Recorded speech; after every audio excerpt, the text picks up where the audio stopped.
2026 ಜನವರಿ 31ರಂದು ಮೈಸೂರಿನ ಕರ್ನಾಟಕ ರಾಜ್ಯ ಮುಕ್ತ ವಿಶ್ವವಿದ್ಯಾನಿಲಯದ 21ನೇ ವಾರ್ಷಿಕ ಘಟಿಕೋತ್ಸವದಲ್ಲಿ ಮಾನ್ಯ ರಾಜ್ಯಪಾಲರಾದ ತಾವರ್ ಚಂದ್ ಗೆಹ್ಲೋಟ್ ಅವರಿಂದ ಎಂಎಡ್ ಪದವಿಯಲ್ಲಿ ಪ್ರಥಮ ರ್ಯಾಂಕ್ ಮತ್ತು ಚಿನ್ನದ ಪದಕವನ್ನು ಸ್ವೀಕರಿಸುವ ಗೌರವ ನನಗೆ ಲಭಿಸಿದೆ.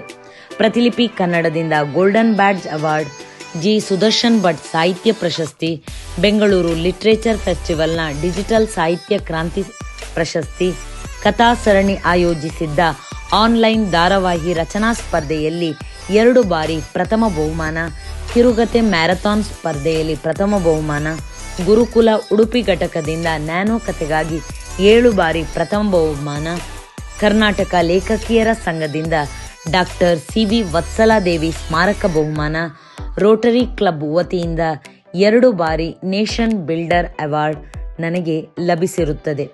ಇದರ ಜೊತೆಗೆ ಜ್ಞಾನಯೋಗಿ ಶಿವಶರಣೆ ನೀಲಾಂಬಿಕೆ ಪ್ರಶಸ್ತಿಯೂ ಕೂಡ ನನಗೆ ಲಭಿಸಿದೆ.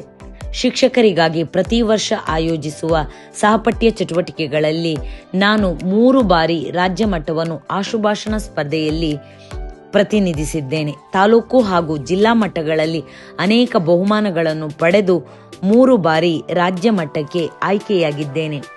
ಪ್ರತಿಲಿಪಿ ಕನ್ನಡ, ಗುರುಕುಲ, ಕಲಾ ಪ್ರತಿಷ್ಠಾನ ಸೇರಿದಂತೆ ವಿವಿಧ ಸಂಸ್ಥೆಗಳು ಆಯೋಜಿಸಿದ ಸಾಹಿತ್ಯ ಸ್ಪರ್ಧೆಗಳಲ್ಲಿ ಮತ್ತು ವಿಜ್ಞಾನ ರಸಪ್ರಶ್ನೆಗಳು ಹಾಗೂ ವಿಜ್ಞಾನಕ್ಕೆ ಸಂಬಂಧಿಸಿದ ಬರಹಗಳಲ್ಲಿ 20ಕ್ಕೂ ಹೆಚ್ಚು ಬಹುಮಾನಗಳನ್ನು ಗಳಿಸಿದ್ದೇನೆ. ಪ್ರತಿಲಿಪಿ ಕನ್ನಡದಿಂದ ಸೂಪರ್ ಸಾಹಿತಿ ಅವಾರ್ಡ್ ನನಗೆ ಲಭಿಸಿದೆ. ನನ್ನ ಅನೇಕ ಲೇಖನಗಳು, ಕಥೆಗಳು ಮತ್ತು ಸಾಹಿತ್ಯ ಕೃತಿಗಳು ಮತ್ತು ವಿವಿಧ ನ್ಯಾನೋ ಕಥೆಗಳು ಪತ್ರಿಕೆಗಳಲ್ಲಿ ಪ್ರಕಟಗೊಂಡಿದೆ.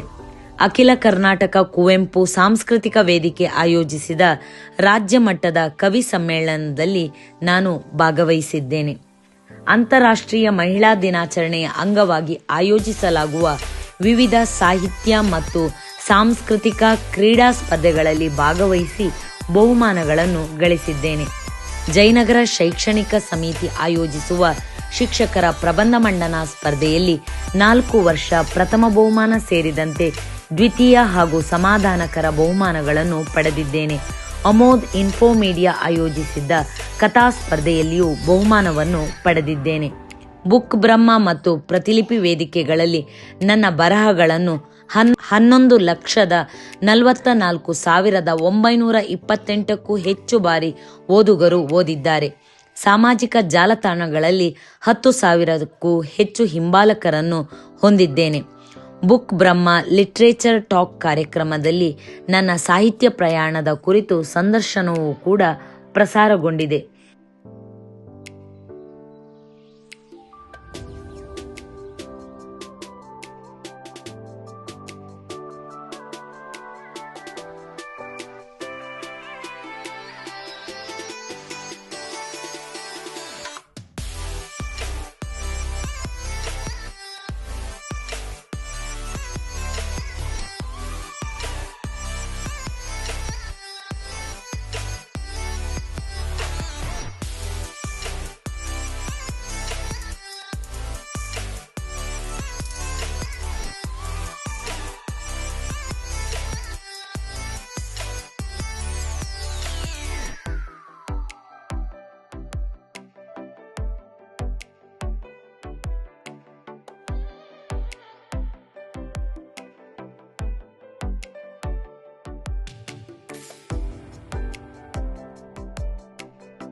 ಎರಡ್ 2021ರಲ್ಲಿ ಪ್ರಕಟಗೊಂಡಂತಹ ನನ್ನ ಕಾದಂಬರಿ ಬೇಟೆ ಇದೊಂದು ಸಸ್ಪೆನ್ಸ್ ಥ್ರಿಲ್ಲರ್ ಕಾದಂಬರಿಯಾಗಿದ್ದು 2021ರಲ್ಲಿ ಪ್ರಕಟಗೊಂಡಿದೆ. ಈ ಕಾದಂಬರಿಯ ಮುನ್ನುಡಿಯನ್ನು ಸಂಗೀತ ನಿರ್ದೇಶಕರಾದ ವಿ ಮನೋಹರ್ ಅವರು ಬರೆದಿದ್ದು, ಬೆನ್ನುಡಿಯನ್ನ ಕರ್ನಾಟಕ ಲೇಖಕಿಯರ ಸಂಘದ ಅಧ್ಯಕ್ಷರಾದ ವನಮಾಲಾ ಸಂಪನ್ ಕುಮಾರ್ ಅವರು ಬರೆದಿರುತ್ತಾರೆ. ಈ ಕಾದಂಬರಿಗೆ ಸಿಕ್ಕ ವಿನೂತನ ಪ್ರತಿಕ್ರಿಯೆಗಾಗಿ ಮತ್ತು ಜನರ ಪ್ರೀತಿಗೆ ಇದು ಮರುಮುದ್ರಣವನ್ನು 2024ರಲ್ಲಿ ಕಂಡಿರುತ್ತದೆ. ಇದರ ಕೆಲವು ತುಣುಕುಗಳನ್ನು ನಿಮ್ಮೊಂದಿಗೆ ಹಂಚಿಕೊಂಡಿದ್ದೇನೆ. ಇದರ ಜೊತೆಗೆ ಪ್ರತಿಲಿಪಿ ಎಂಬ ಈ ಮ್ಯಾಗಝಿನ್ನಲ್ಲಿ ನಾನು ಬರೆದಿರುವಂತಹ 15 ಕಾದಂಬರಿಗಳು ಮತ್ತು 5 ಸಣ್ಣ ಕಥೆಗಳ ವಿಶ್ಲೇಷಣಾತ್ಮಕ ಬರಹಗಳನ್ನು ಕೂಡ ಪ್ರಕಟಿಸಿರುತ್ತೇನೆ. 6 ವಿದ್ಯಾರ್ಥಿಗಳಿಗೆ ಸಂಬಂಧಿಸಿದಂಥ ವೈಜ್ಞಾನಿಕ ನಾಟಕಗಳನ್ನು ಕೂಡ ಬರೆದಿರುತ್ತೇನೆ.